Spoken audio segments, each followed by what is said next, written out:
Do you want to become fluent in English so that you can be in conversation with an American and understand all of the jokes that they're telling and maybe laugh along with them too? In this lesson, I'm going to go over some really popular jokes that we use in the United States that some people would consider very funny.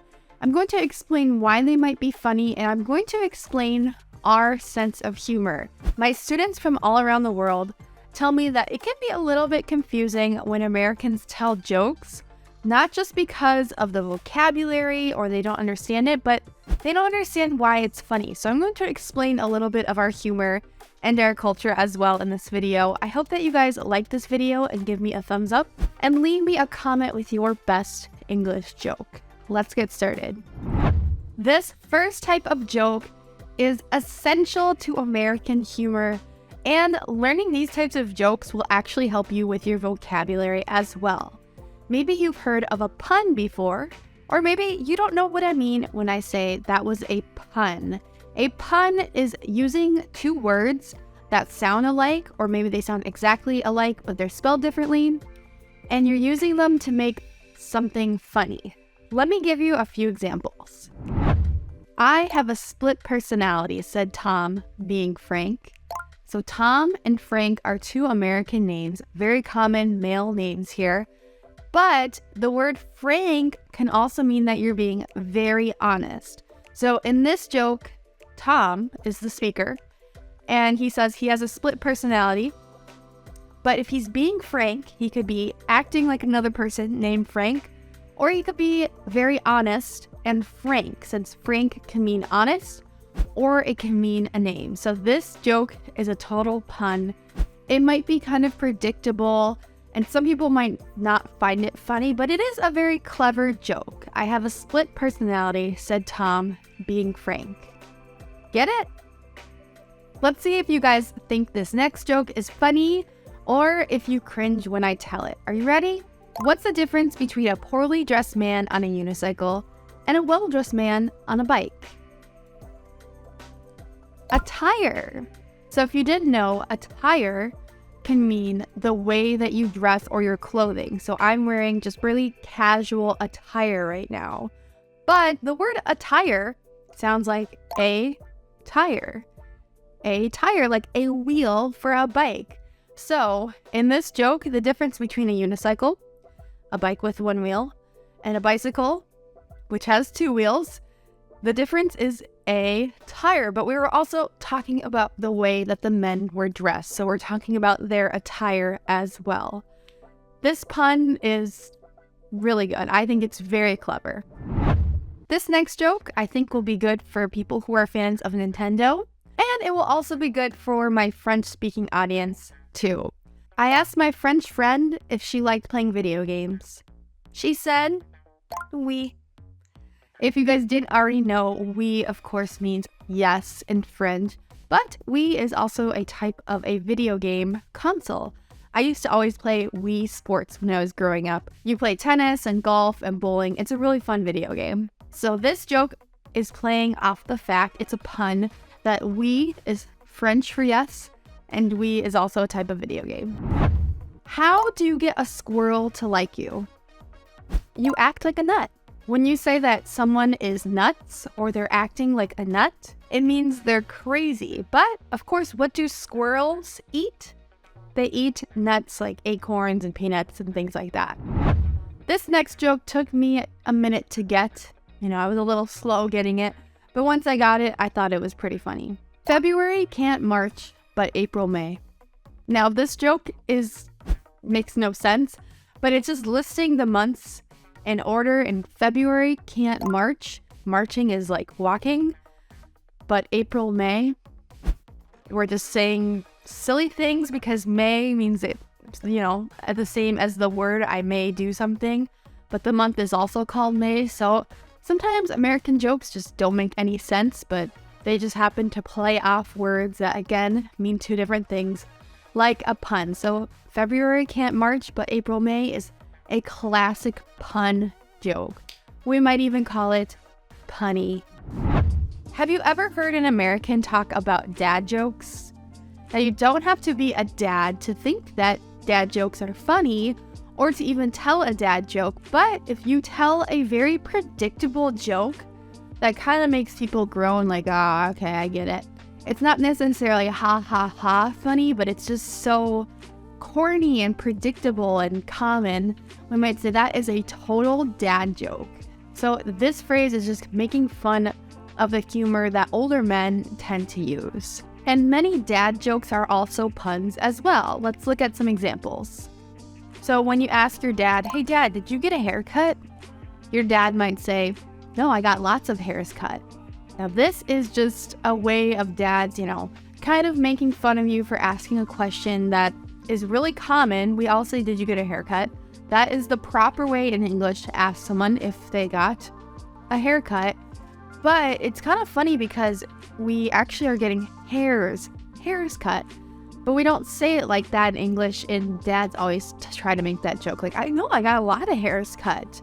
So they're using the plural, even though we always say I got a haircut instead of I got hairs cut. What did the grape say when it got crushed? Do you know?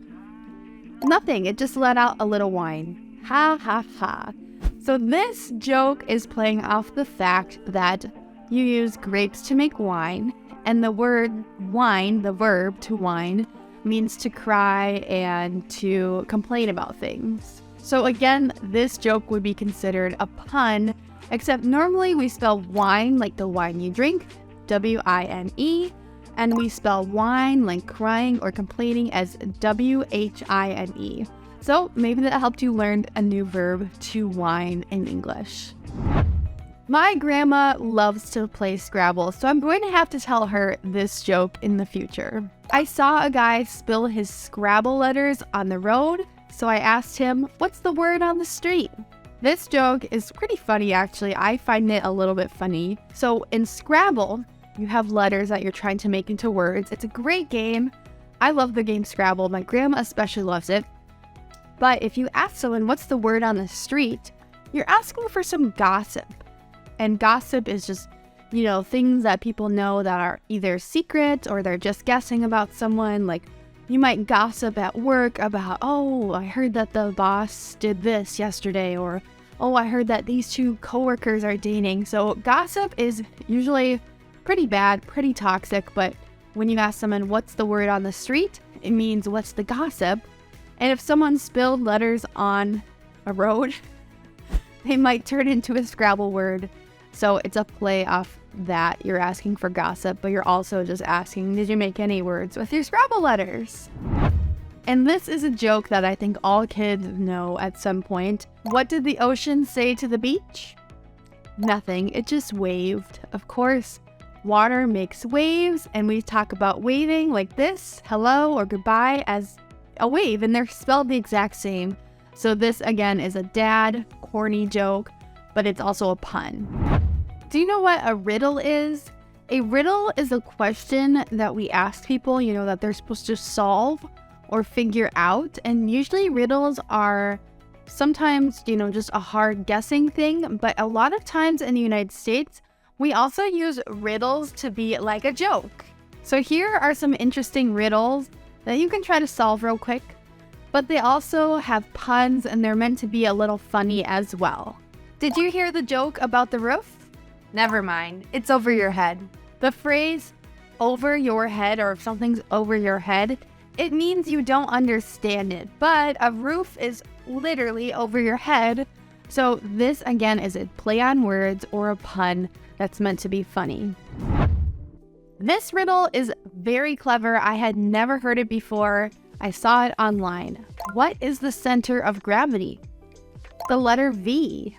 So when we use the phrase, the center of gravity, it's a physics concept. So it's a very scientific concept. But when we say literally the center of the word gravity, the middle letter or the center is the letter V. So again, this is a corny joke, and it's meant to kind of make you think like, I don't know what the center of gravity is. And then, it's very literal. The V is the center of the word. What word breaks when you say it? Silence. So when you say, I broke the silence, it means that a room full of people, or just two people even, We're being silent and not having conversation. And when you say, I'm going to break the silence, it means you're going to start talking. You're going to try to start a conversation. Sometimes it can be kind of awkward to break the silence in the room because there might be a reason why people are not talking in the room. Maybe they're mad at each other, or maybe they're just trying to work. So if you break the silence, it can be a little awkward. So of course, the word silence can't literally break, but if you say it out loud, you might be breaking a silence. What starts with E and ends with E and contains one letter? Think hard again. It's the word envelope. So an envelope contains a letter that you would send in the mail. That's what we call something that you write to someone, a message.